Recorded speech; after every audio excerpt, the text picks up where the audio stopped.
Hi, everyone. Thanks for coming. Quick show of hands, just so we know what our audience is. Who here knows about Heroku?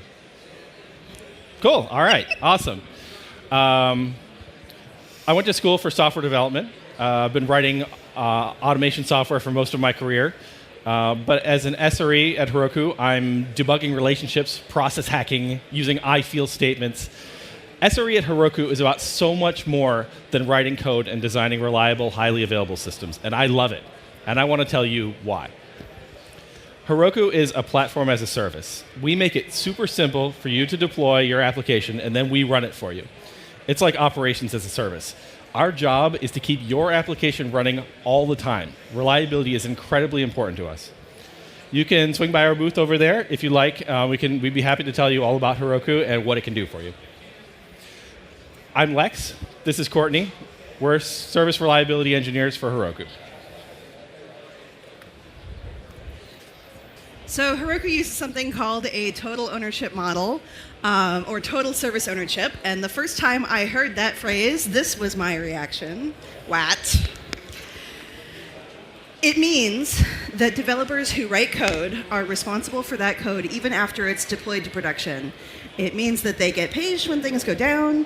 It means that there isn't any abandonment of things that developers write. Companies operate in hierarchies. They disseminate vision and direction, and they attenuate pushback. If operations are offloaded from developers onto another team, it separates developers from feedback on what they've created. Operational pain and feedback become absorbed by a team with a limited ability to respond and create improvements, right? So the red arrow there is what the service is telling you, and it only goes as far as the team who accepts the pages. Companies mostly have to do this for support. I mean, I think we could argue about that, but that's how they mostly work. So it seems reasonable to do it for operations, but this breaks this really important feedback loop.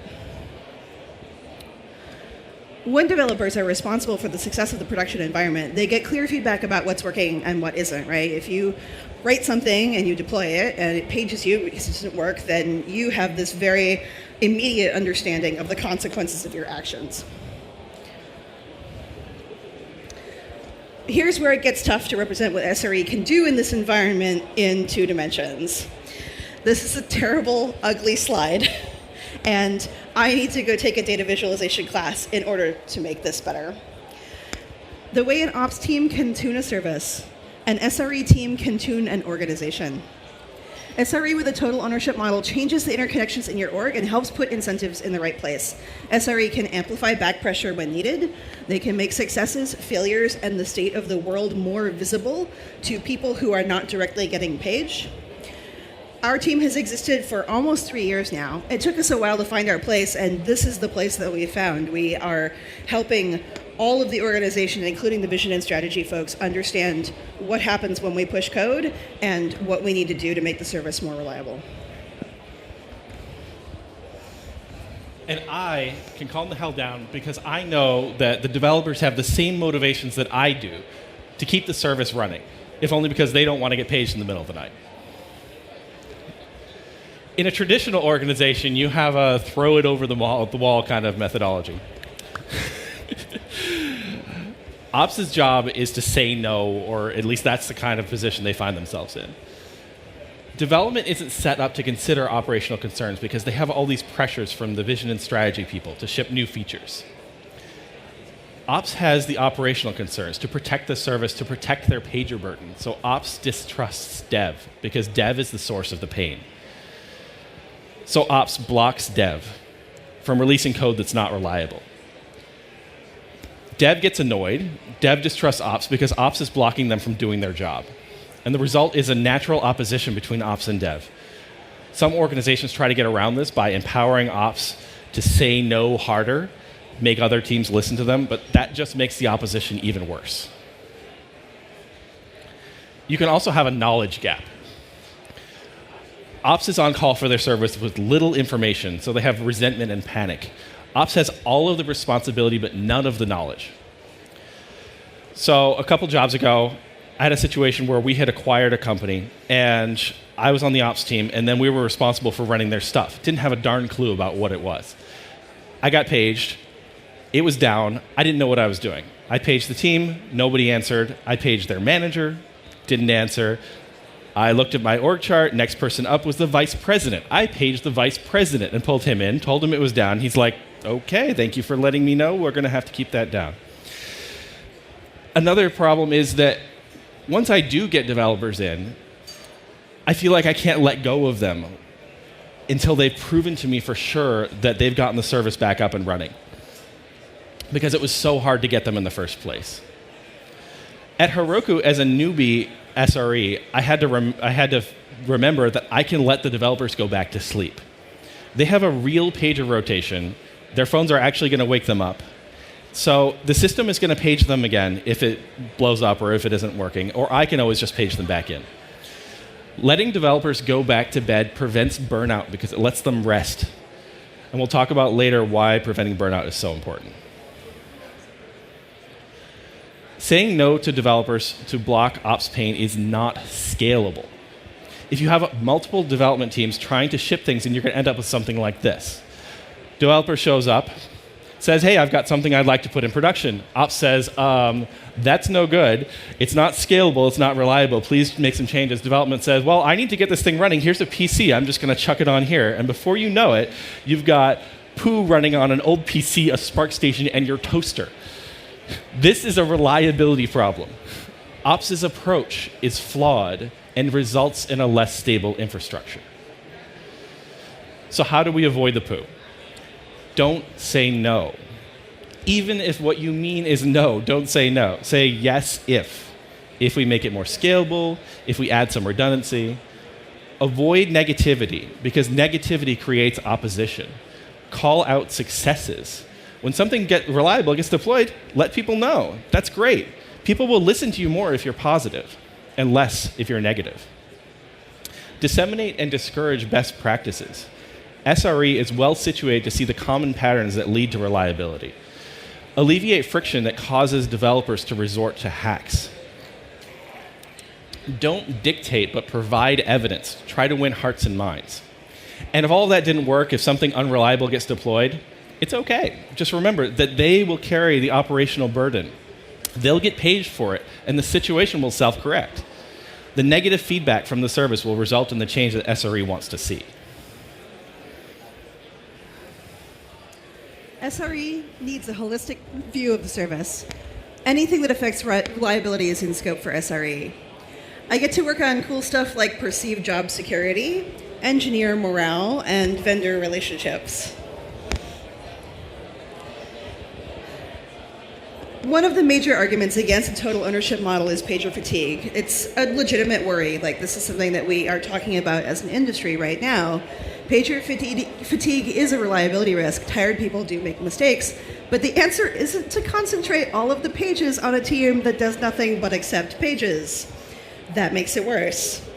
The way to look at pager fatigue is as an expected failure mode. Pager fatigue is what happens when your organization and your system are running too close to the edge of reliability.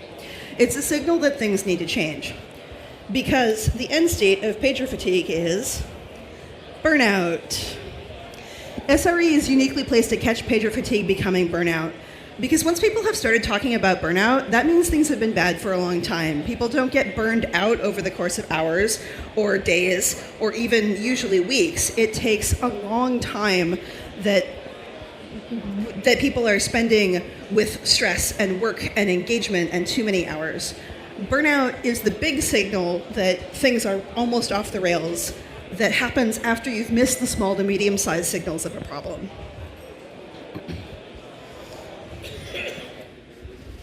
So how do we make on-call not deadly? An exhausted, burned-out on-call staff is a reliability risk.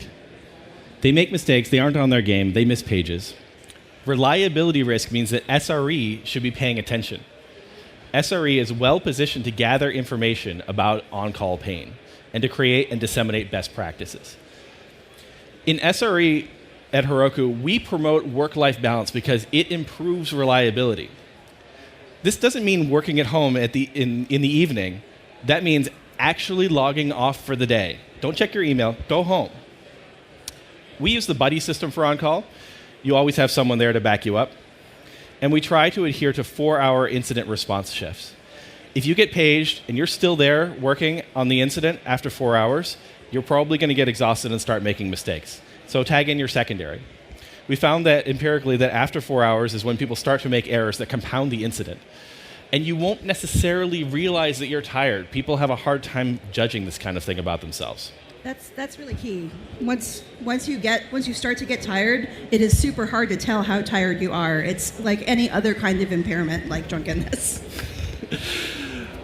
Burnout leads to attrition, and attrition is a reliability risk. When people leave the company, they take knowledge with them. They shrink the on-call rotation. Keeping systems running 24/7 is stressful, and we often forget that. We owe it to ourselves and our coworkers and our companies to avoid burnout. Overworking doesn't make you a hero. It just means that the system as a whole is going to be less reliable. You're not doing anyone a favor. Tired people make mistakes and aren't working their best. We should encourage each other in self-care, time off, etc., and SRE should champion this because it improves reliability. I am annoyingly persistent among my colleagues about telling them not to overwork themselves. I tell them to GTFO. Don't work 10-hour shifts. Don't check your email out of hours. And don't spectate incidents that other people are running. This is incredibly tempting to watch what's going on when something has gone down. I have to sit on my own impulse to watch incidents. SRE at Heroku are the product owners for incident response. We're involved in every incident and every retrospective, so we maintain the protocol for how to do these things. Changes in these processes primarily affect us. Since we're running the incidents anyway, that means that we can make the changes among ourselves and then guide the responders in the new process that we're going to use. The same is true for retrospectives after incidents. The exception to that is changes about when to page SRE. If you have to page us, it means that we're not there already. So we socialize that aggressively. We do things like change the topic in Slack channels and email folks and flag individuals and talk about it at our weekly operations meeting. So Heroku thinks about incidents as an incident life cycle. We consider the incident to begin when the impact starts, which may or may not be when we notice that it started. Proceed through the incident response itself and fixing the problem, to the retrospective, to when the remediation items are handed off to the teams who need to make the changes to make sure that we don't live through this again.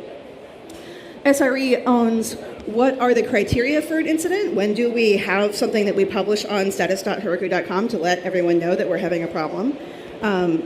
When do we open the incident? When do we close it? How do we tell people?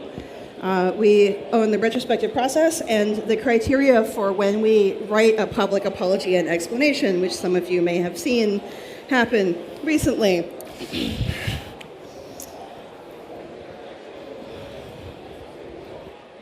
Under the total ownership model, what is SRE's role in incident response? SRE coordinates incidents. The developers are the ones that actually fix things. So SRE is concentrating on holistic platform health, while the developers are concentrating on the health of their individual components. SRE handles incident coordination, development handles incident response, investigation, diagnosis, etc. SRE also concentrates on the total user impact of the outage.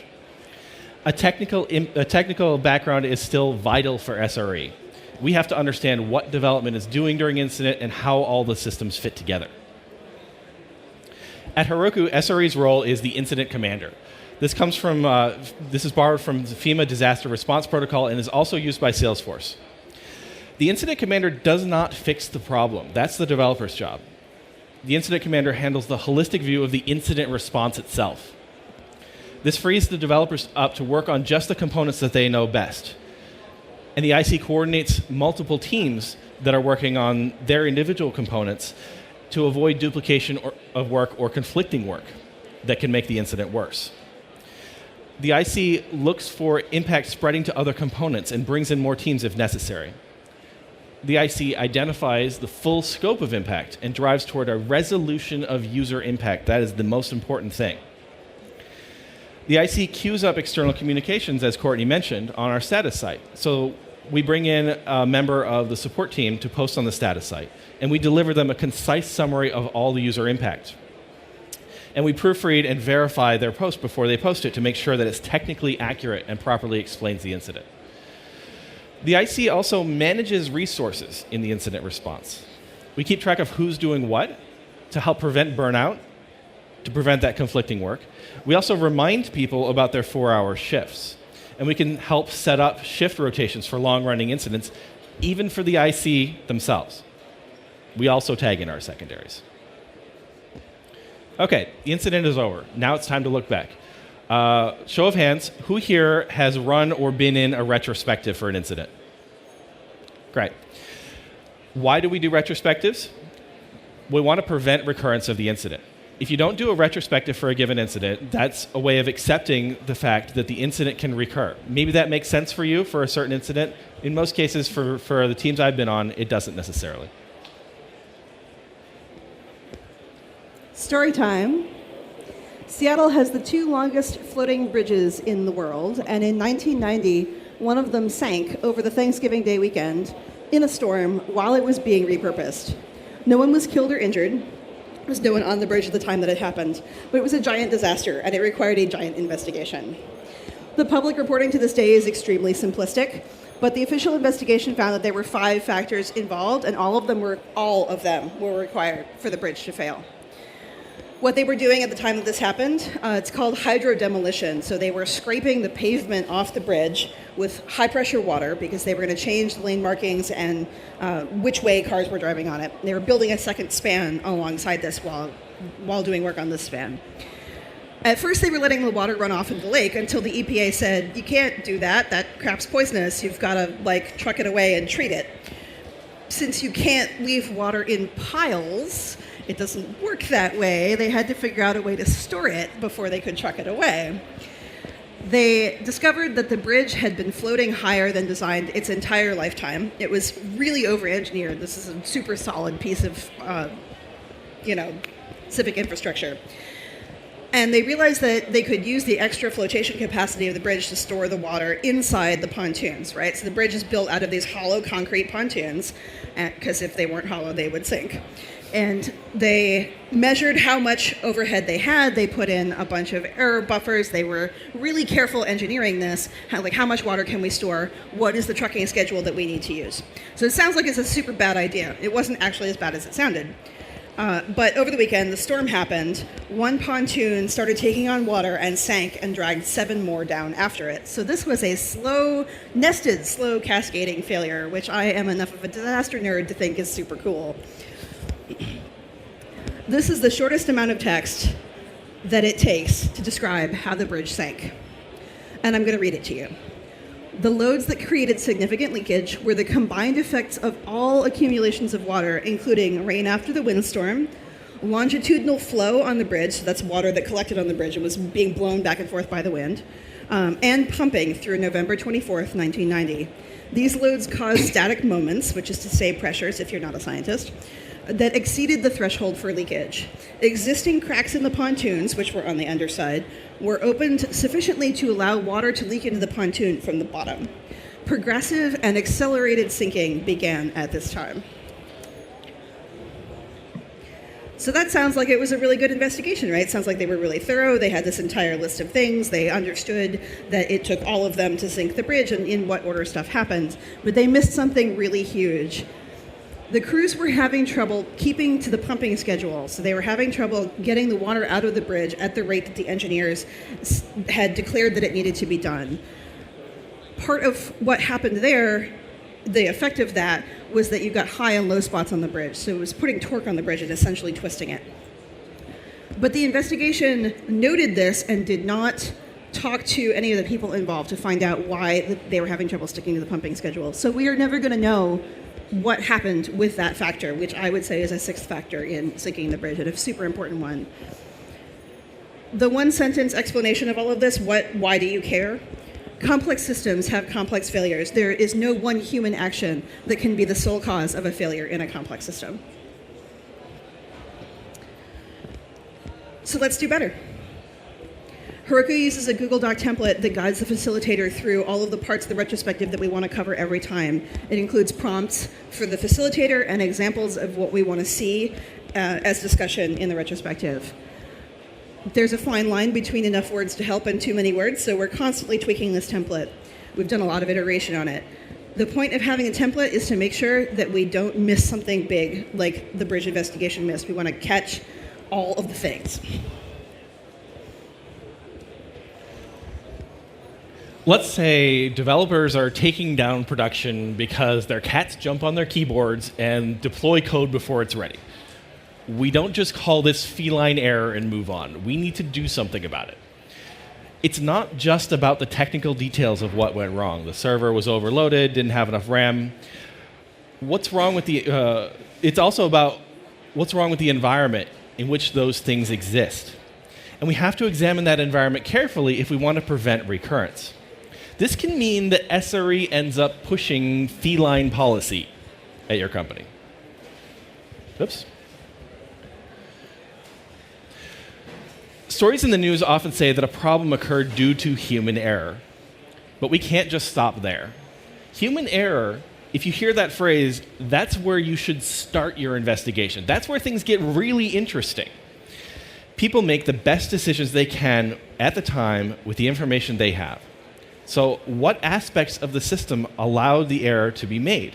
Can we change it to make errors less likely or impossible? When you start digging into this, you'll find all sorts of interesting causes for your incident. Many of them, most of them, will be non-technical or cultural in nature.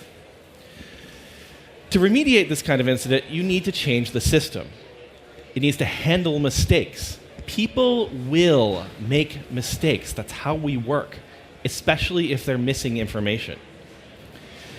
We need to design the system to be resilient to errors. We design our systems to be resilient to a failed drive server or even a whole data center. So why don't we design our systems to be more resilient to human errors? We need to make our systems, to make mistakes less easy or impossible. To do that, we can use automation. We need to expose mistakes so that humans can catch them before they are production impacting. It's tempting for computer people to consider other humans as substandard computers when they make mistakes. But we can't get rid of humans, and we shouldn't try. They do things in our systems that are difficult, expensive, or even impossible for computers to do. So we should make the computers do what they're good at, and the humans do what they're good at. SRE can help the organization design the process to handle the way humans work. A human is just like any other system in your infrastructure. They're just a little bit squishier. Okay, after an incident, you might hear someone say, okay, well, now we know about this kind of mistake. Let's just not do it again, right? Just don't repeat it. Just don't do that.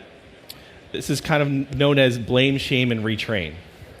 We had an outage a few months back where an engineer accidentally rolled back. Well, so he deployed something, it didn't work. Production was impacted, so he rolled back. That's our standard procedure. He accidentally rolled back 100 versions instead of just one, and that caused all sorts of problems, made the incident far worse. Super bad. Yeah. Really bad. That was no good. Maybe if you check the status site, you can figure out which one it was. We wrote a retrospective on it.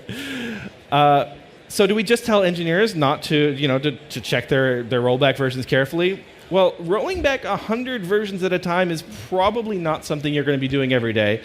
Pretty rare, and it almost certainly was not the engineer's intention. The system could prevent an engineer from rolling back 100 versions entirely, or if we don't want to do that, we can at least have the system prompt them, have an extra prompt that's not normal that says, hey, you just tried to roll back 100 versions. Are you sure that's what you want to do? They can override if necessary, but probably they're going to say, oh my gosh, that's an error, and stop it before it impacts production. Depending on humans to avoid errors, even errors they've made previously, is unreasonable, and it's a reliability risk. It tries to treat people as computers that infallibly follow instructions rather than humans that, by our nature, make mistakes. It doesn't work, and the error will happen again. This is especially true the larger your infrastructure and workforce gets. When you're doing a retrospective, it's critical that your retrospective process is blame-free. Why? A human root cause for an incident is inhumane. It's not fair that any one engineer can be blamed for an incident. A blameful retrospective is a reliability risk. People will try to shed blame to avoid repercussions. This is a reasonable reaction if the system they're in would cause them to lose their jobs. They're going to try to protect their jobs, so they won't tell you what actually went into their decision. Engineers must feel safe to explain their motivations, the information they had at the time, and the reasoning behind their decisions. Remember, we all have the same goal here, improving reliability. Also, people are going to self-blame if they caused an incident or feel like they caused an incident, so don't add more blame to them. It's important to note that it's still okay to talk about people making mistakes, and in fact, it's critical to get to the heart of what went wrong and how to fix it. But we must remove the stigma from making errors and the repercussions. Now, none of the stuff that Courtney and I are talking about here is new. A few fields have been saying stuff like this for a long time. Medicine, aviation, fire incident response. We can learn a lot from them. They've been doing this stuff for much longer than us. I am a total incident nerd.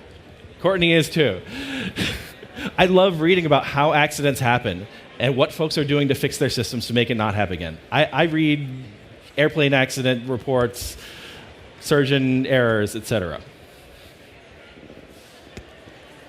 Humans created everything in your infrastructure, and that means that all problems are people problems. Everything in your infrastructure, all this crap, literally everything that exists is the way that it is because of a human making a decision or many humans making many decisions. This means nothing is immutable. Nothing is the way it is because of some law of nature. Some things may still be stuck, though, and sometimes the only way that you can change a system is to change yourself and leave it. So you may have heard of this. It's known as Conway's Law. Melvin Conway is a computer programmer, he's still alive, who documented a principle that has become immortalized in this way. The principle says that organizations which design systems are constrained to produce designs which are copies of the communication structures of the organizations, right? So anybody who looks closely at your product is going to be able to see which teams were not really talking to each other, but the deploy time, and which things depend on which other things, but not very gracefully. Do you see the date? 1968. We've been talking about this for a long time. This isn't news, but it's news to be able to sort of work backwards from it. SRE being able to change an organization in accordance with this principle is how you get better reliability. My job is applying Conway's Law in real life. All organizations have org charts and hierarchies, but they also have unofficial connections. It pays to have a feeling for interpersonal relationships and to make a genuine effort to maintain your own. Reach out to folks. Make sure that you have casual conversations with people who are on your team and who aren't on your team. It helps people feel comfortable exposing risks to you, and it gives you a chance to notice organically when teams are struggling. When I was in college, I worked on the campus crisis hotline. It was a student-run hotline, and we had a policy that I haven't seen before or since. We invited people to call us anytime about anything. If you had a trivia question, if you wanted a little bit of help with your homework, if you were curious about some landmark that you were passing. This was before Google, right? This is in the baby days of Alta Vista, so it actually was work that we were answering some of these questions. But what we hoped that you would learn is that if you called us and asked us something random, we would still treat you like a human, and we wouldn't laugh at you, and we would be there to have a human connection with you in the hope that when you were in crisis and things really mattered, you would feel like you could call us and trust us. Everything is a people problem. Figure out how to love and support your people. Thank you all for joining us. We've run out of time here, but Heroku booth is right over there, and we would be happy to answer any of your questions or show you how to use Heroku, what it can do for your organization. Also, our manager has posted our incident response template, and you can check it out here or scan the QR code. That's it. Thank you very much. Thanks for coming so early. Yes.